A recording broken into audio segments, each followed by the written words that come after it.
Nous allons procéder à quelques questions. Question pour Jean-Pascal, ici Jean. Pendant combien de temps vas-tu être séparé de ton entraîneur Marc Ramsey pendant la préparation? J'imagine que c'est à cause du combat d'Antonin Descaries que Marc doit quitter.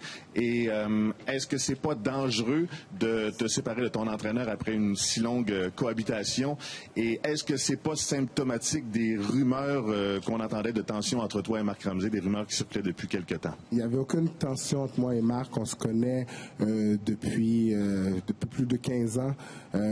C'est la relation que j'ai un peu avec Marc. C'est mon coach, c'est un ami, mais on a un peu aussi des fois une relation chum-blond.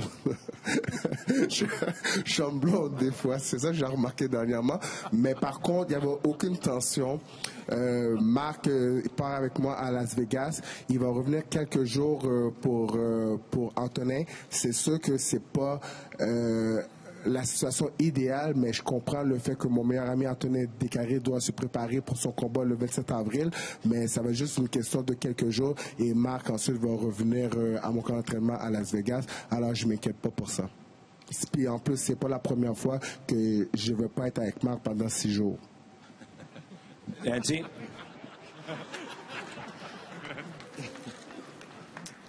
Une question pour Marc Ramsey, Nancy Audet, TVA Sport. Marc, Jean-Pascal a choisi d'utiliser les services d'un entraîneur assez controversé qui a reconnu avoir fourni des produits dopants à des athlètes.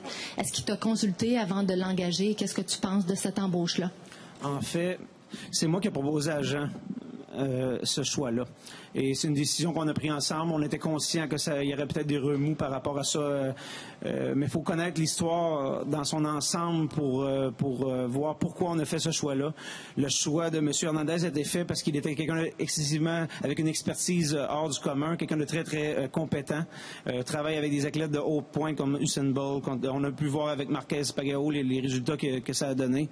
Le fait que Jean lui-même, dans le passé, a déjà crié qu'il était prêt à suivre n'importe quelle démarche possible du côté des testings. Alors, pour nous, c'était pas un problème. On voulait y aller avec la meilleure personne disponible. Question pour Stéphane Larouche. Stéphane, on t'a rarement entendu parler autant de contrôle antidopage. Pourquoi cette fois-ci c'était si important? Est-ce qu'il y avait des suspicions? Parce qu'à ma connaissance, vous n'aviez pas fait cette demande-là contre Carl Froch. Non, c'est vrai. C'est juste que on en entendait parler beaucoup, et on s'est dit, si ce combat est pour avoir lieu, vous savez, Lucian, il va donner 7 livres au départ. Si Jean-Pascal fait 175 livres, ce qu'il va faire le soir du combat, Lucian part de 168 et il va se battre aux alentours de 172, 173. On a un écart de 7 livres. Si Jean n'avait pas eu la clause qui, on l'espère, va la maintenir à 175 livres, il aurait pu arriver peut-être à 76, 77, 78, puis on s'entend que la Centre Bell, les billets sont tout vendus. On va avoir l'air de quoi, nous autres, refuser le combat pour une livre de trop? Mais il faut comprendre que Lucian va donner 7 livres, peut-être 8, peut-être 9 s'il était overweight, ce qui est énorme pour un boxeur. Donc, à partir du moment qu'un gars a une marge de manœuvre d'être plus gros que son adversaire, c'est important qu'il y ait un contrôle antidopage.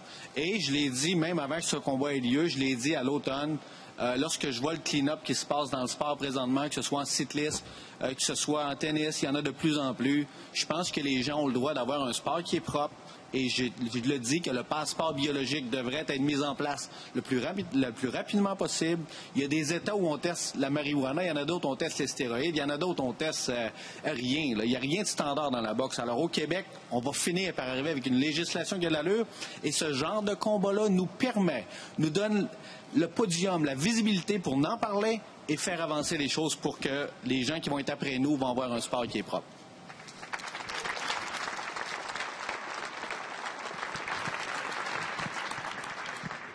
Oui, Frédéric Guy de TVA Sport. La question est pour Jean, ici. Non, ici.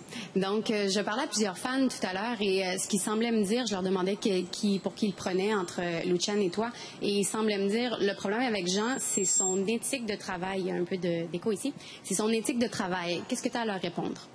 Mon éthique de travail, je crois que j'aurais pas pu être champion du monde sans une bonne éthique. J'ai été 7 fois champion canadien dans les rangs amateurs. J'ai été 3 fois meilleur boxeur livre pour livre au pays. J'ai représenté le Canada aux Jeux olympiques, gagné une médaille d'or aux Jeux de la francophonie, aux Jeux du Commonwealth, une médaille de bronze aux Jeux panaméricains. Alors, les gens qui disent... Les gens qui prétendent que j'aurais pas une bonne éthique de travail, c'est des gens qui sont pas dans le gym avec moi, malheureusement. Oui. Allez-y. Jean, est-ce que tu m'entends? Oui. OK, parfait. Bon. Jean, vous êtes 2 Canadiens, 2 Québécois, mais la réalité, c'est que vous venez de pays différents aussi. Lui, de la Roumanie, toi, tu viens d'Haïti.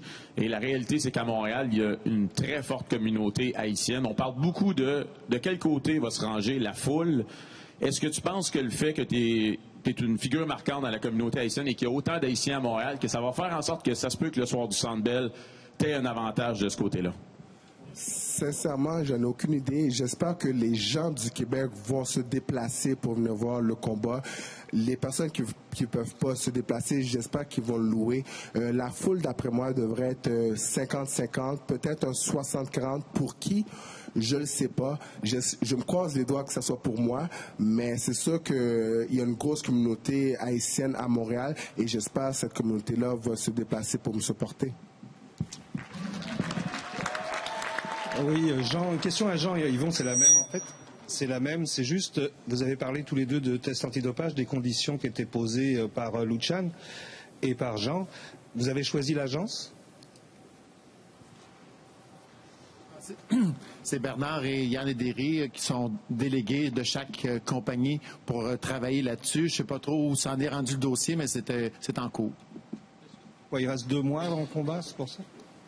OK, mais juste rapidement, peut-être pour compléter, le test antidoping, là, ça ne sera pas juste entre la période d'aujourd'hui et le 25 mai. Ça va se poursuivre, même dans leurs vacances, ça va se poursuivre. S'ils font un combat intérimaire, ça va se poursuivre jusqu'à ce qu'ils fassent un combat revanche. Donc, peu importe quand est-ce que ça va démarrer, ça va être là, ça va être solide, ça va être une organisation que tout le monde est content avec et ça va être bien fait. Oui.